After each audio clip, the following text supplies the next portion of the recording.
There are some sounds you can't ignore. A child's cry is one of them. And sometimes it's not the sound that breaks you, it's the silence of everyone watching the owner of the sound being mistreated. We've all seen it happen. Someone smaller, weaker, being hurt while the world just stands there pretending it's not their problem. That's what happened that afternoon. A little girl ran through the street, tears streaming down her face, clutching her backpack like it was the only thing keeping her safe. Her voice cracked as she cried out, "They're hurting my grandma."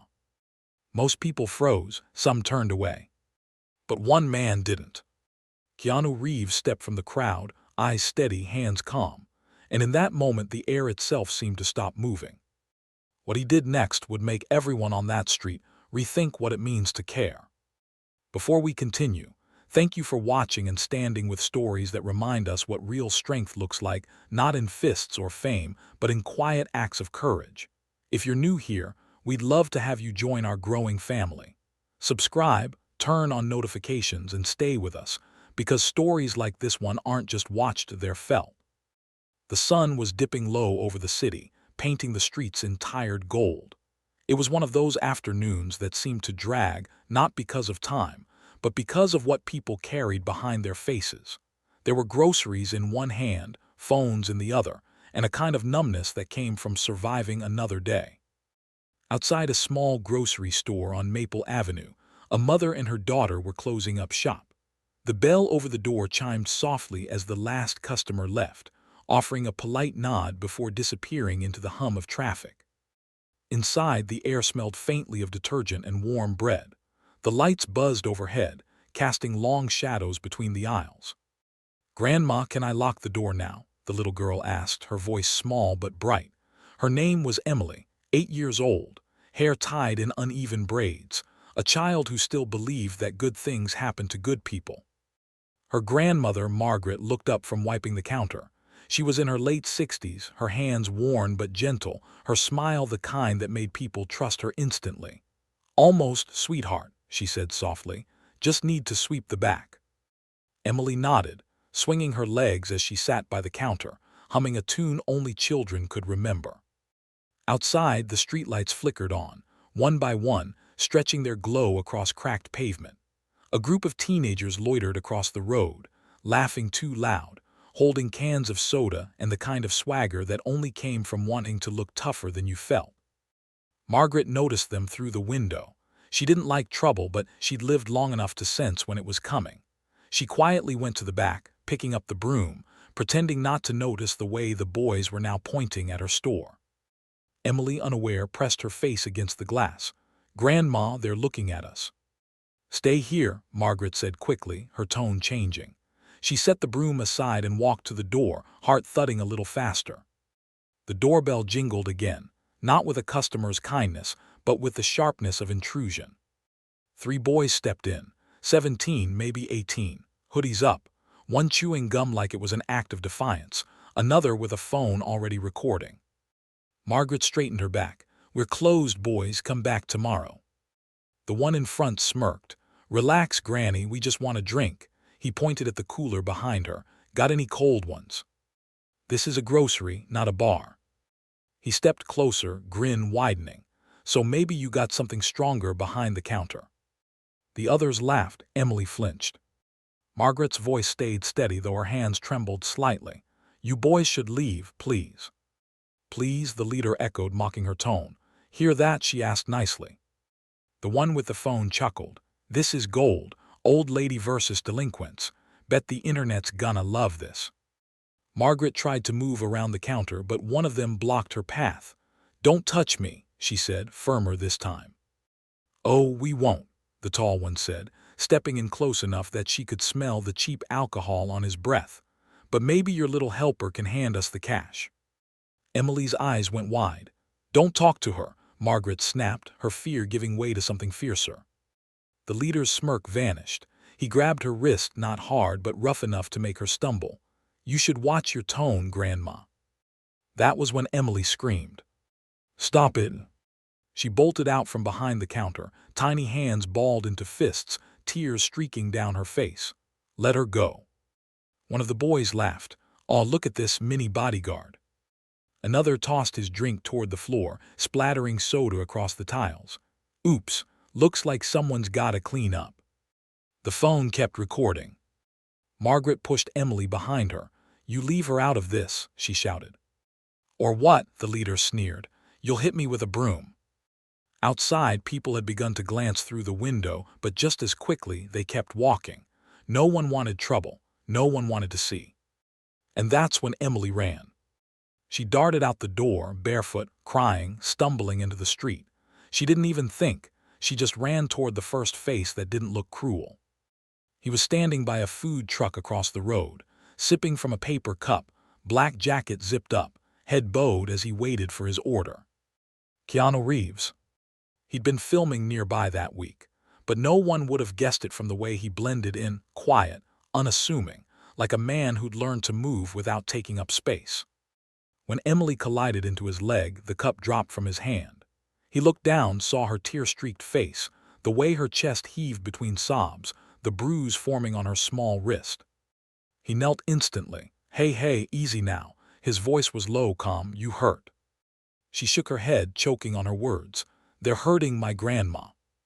Keanu's expression shifted, subtle, but the calmness in his eyes turned to something focused, deliberate. He stood, scanning the street until he saw the store across the road, the flickering sign, the open door, and the sound of muffled shouting inside. Where's the police? Someone muttered nearby. They'll come, another said, but no one moved. Keanu did. He crossed the street without hesitation, stepping into the store with that quiet certainty that didn't need volume to command attention. The bell jingled, the laughter stopped. The three boys turned, still smirking, until they recognized who stood in the doorway. Whoa, one of them said, lowering his phone slightly. No way, it's... Keanu ignored them. His gaze found Margaret, her wrist red, her hand trembling. You all right, ma'am? She blinked in disbelief. Yes, I think so. The leader regained his voice. Hey man, this ain't your... Stop, Keanu said simply. It wasn't loud. It didn't need to be. The silence that followed was heavier than any shout could have been. Even the humming fridge seemed to pause. Keanu took one step closer. You think this is funny? No answer, just the sound of sneakers shifting uneasily on the wet floor. You like filming people who can't fight back, he said quietly, his tone calm but sharp enough to cut through the air. Here's a thought, try pointing that camera at me. The boy with the phone hesitated. It's just we were leaving, Keanu finished. The leader scoffed, trying to hold his ground. You don't scare us, old man. Keanu tilted his head slightly, almost pitying. You're scared already, you just don't know what of. Something in his tone, not a threat but truth, made the boys exchange looks. For a moment, it was like the room itself leaned in, waiting. Then Margaret spoke, her voice trembling but firm. You heard him, get out. The leader sneered, grabbed his friend's shoulder and muttered something under his breath. But they left. The bell jingled again, this time like a sigh of relief. Keanu turned back to Margaret. You need a hospital. She shook her head, just tired. Emily peeked in from behind the door, eyes wide. Is it over? Keanu gave her a small smile. Yeah, kiddo, it's over. She ran to her grandmother, hugging her tight. Margaret's tears finally fell, not from pain, but from the suddenness of being safe again. Outside, the crowd that had gathered started to clap quietly. Phones came up, but Keanu ignored them. He crouched beside Emily, brushing a strand of hair from her face. You were brave, he said softly. Never stop being that. Emily sniffled. You're him, aren't you, the movie man? He smiled faintly. Just a man who was close enough to help. They stood together as the police arrived, lights flashing, questions flying, statements taken. Margaret kept apologizing for the mess, for the trouble, for taking his time. But Keanu just shook his head. You don't need to apologize for surviving. Later, after the officers left and the shop was quiet again, Keanu stayed behind to help clean up the spilled soda and broken bottles. He didn't say much. Neither did they. Sometimes silence was the kindest language. Before leaving, he handed Margaret a small card. If you ever need anything, he said, call that number. She looked at it, no name, no title, just a phone number and a small symbol of a leaf drawn on the back. You always carry these. He smiled. Only when I meet people who deserve better than what the world gives them. As he stepped outside, the evening light dimmed into blue. Emily waved from the doorway, her small hand smudged with dust and bravery. Keanu waved back quietly, almost like a promise. But what none of them knew was that the night wasn't over. Because kindness, even when done in silence, has a way of echoing, and not everyone likes the sound it makes. That night the rain came. Not heavy, not loud, just a steady drizzle that washed the city streets clean, the kind that makes the world seem quieter than it really is. Keanu walked home alone, hands in his jacket pockets, head down, the faint buzz of streetlights humming above him. He should have felt peace. He'd stepped in, helped, done what was right. But something in his chest felt unfinished, a weight that hadn't left when he'd walked out of that store. He'd seen those faces before. Not those boys, but that type. The kind who picked targets that couldn't fight back. The kind who needed an audience to feel power. And the look in their eyes when they left, it wasn't fear. It was frustration, wounded pride. That kind of anger doesn't stay quiet for long. The next morning, Margaret was sweeping the floor again. The shop felt different now, not broken but fragile, like something precious that had cracked and been glued back together. Emily sat on the counter, drawing on an old receipt pad. She'd drawn a stick figure with messy hair, standing in front of 3 smaller ones. Above it, she wrote, "The man who stopped the bad guys." Margaret smiled faintly when she saw it. "You've got quite the artist's hand, sweetheart." Emily grinned. "Do you think he'll come back?" Her grandmother hesitated. "I don't know, maybe he's busy. People like him usually are." But that afternoon, just as the clock hit 3, the doorbell chimed soft, familiar. Keanu stepped in, holding a small paper bag. "Brought some muffins," he said, setting them on the counter. "Figured you two might have skipped lunch." Emily's face lit up. "You came back." Keanu smiled. "Couldn't let my favorite shop close on an empty stomach." Margaret laughed softly, though her eyes still held the exhaustion of the day before. "You didn't have to." "Yeah," Keanu interrupted gently, "but I wanted to." For a while, the 3 of them just sat. The quiet between them wasn't awkward. It was the kind of silence that grows between people who have been through something together. But the peace didn't last. Across the street, a black sedan slowed to a stop. Inside, 2 of the same boys sat in the front seats, the one who'd filmed the whole thing gripping his phone tightly. "You sure this is the place?" the driver asked. "Yeah," the passenger muttered. "That's the old lady's store, and guess what, he's there too." They exchanged a look. Not courage, guilt mixed with desperation. The video they'd posted last night had gone viral. Not for the reasons they'd hoped. Millions of comments. "How could you do that to an old woman?" "Thank God that man stepped in." "You deserve what's coming." Their names were out there now, their faces too. They weren't feared anymore, they were hated. So they came back, not for justice, for revenge. Inside, Emily had gone to the back room to feed the shop cat. Margaret was pouring tea when the door opened again, too quickly this time, the bell ringing sharp. She looked up and her heart sank. The same 2 boys. Only this time they weren't laughing. The leader's face was tight, eyes darting toward Keanu. "You think you can ruin our lives, huh?" he spat. "That video's everywhere because of you." Keanu didn't rise, didn't flinch, he just looked at them, calm, still. "You posted it yourselves." The boy slammed his hand on the counter. "You think you're better than us, old man." Keanu stood then, slow, deliberate. "No, but I try to be better than what I was yesterday. You should try it sometime." That quiet tone, it wasn't mocking, it was disarming, and it made the boy even angrier. He reached into his jacket and Margaret gasped, "Please don't." Keanu's eyes flicked once, reading the movement, the stance, the angle. The hand came out, not a gun, but a small knife, shaking slightly in nervous fingers. "You think you can just embarrass people and walk away?" the boy shouted. "You think you're untouchable?" Keanu's expression didn't change. "Put it down." "Make me." The words echoed, sharp and empty.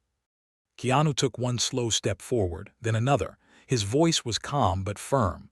"You don't want to do this." The boy's friend shifted uneasily. "Man, let's just go." "Shut up," the leader barked, waving the knife, his hand trembling. He made us a joke. Keanu didn't break eye contact. You made yourselves one when you hurt someone weaker. You want to stop being a joke. Start by acting like men. For a moment the boy faltered, his grip loosened. But then the door to the back opened. "Grandma," Emily's small voice broke through the tension. The boy turned startled, and that was all the opening Keanu needed. In a flash he moved one precise motion. He grabbed the boy's wrist, twisted it downward, and disarmed him before the knife even hit the floor. The second boy tried to move. Keanu pivoted, used the first one's momentum to knock the other back against the wall. The knife slid away, clattering beneath a shelf. No shouting, no chaos, just control. Keanu knelt down, breathing steady, voice low. "You don't get to come back here again, you hear me?" The boy, gasping, nodded quickly. "Why, yeah, I'm sorry, we were just scared," Keanu finished. "Good, maybe it means you still have a conscience left." He stood, motioned toward the door. "Now go, and don't you ever forget that woman's face, or that little girl's." They stumbled out, half running into the rain, the bell jingling behind them. Margaret slumped into the nearest chair, hand over her heart. "Is it over?" she whispered. Keanu nodded slowly, "For now." Emily ran to him, wrapping her arms around his leg. "You saved us again." Keanu looked down, a small, tired smile tugging at the corner of his mouth. "No, kiddo, you saved her first." The next few days passed quietly. The video online had shifted, not just the original clip, but new ones too. People were talking about the woman, not the troublemakers, about the courage of a child who ran for help. Someone had even started a fundraiser for Margaret's store. The comments filled with kindness instead of cruelty. But the story didn't fade away. It became something bigger, a symbol. And Keanu, as always, stayed silent. He didn't speak to reporters, didn't post, didn't take credit. He just kept showing up. Every morning for the next week, he'd stop by the shop, coffee in hand, a bag of muffins tucked under his arm. He'd help fix the shelves, change the sign, replace a broken light. Sometimes he'd talk with Emily about movies or her drawings. Sometimes he'd just sit beside Margaret, listening as she told stories about her husband, about the old days, about loss and laughter. And every time he left, the world outside felt a little softer. One evening, Margaret asked him, "Why do you do it? You could be anywhere doing anything. Why help strangers like us?" Keanu paused, looking out the window at the dark street beyond. The reflection of neon lights shimmered across the glass like memories. "Because someone once did the same for me," he said quietly. "When I was younger, I watched someone get hurt. Everyone turned away, except one man. He didn't even know me, but he stepped in." Margaret smiled gently. "And you never forgot?" He shook his head. "No, some things you're not supposed to." That weekend, Emily ran to the door with excitement. "Look, Grandma, they fixed the window." Sure enough, someone had come during the night and replaced the cracked pane. No note, no charge, just a single folded napkin taped to the glass. On it, in shaky handwriting, were 3 words. "We're sorry, truly." Margaret's eyes softened. Maybe they'll turn out all right after all. Keanu smiled faintly. Sometimes people just need to be reminded of the line they crossed. He turned to leave, but Emily called out, "Wait." She ran up and handed him a new drawing, this time more detailed.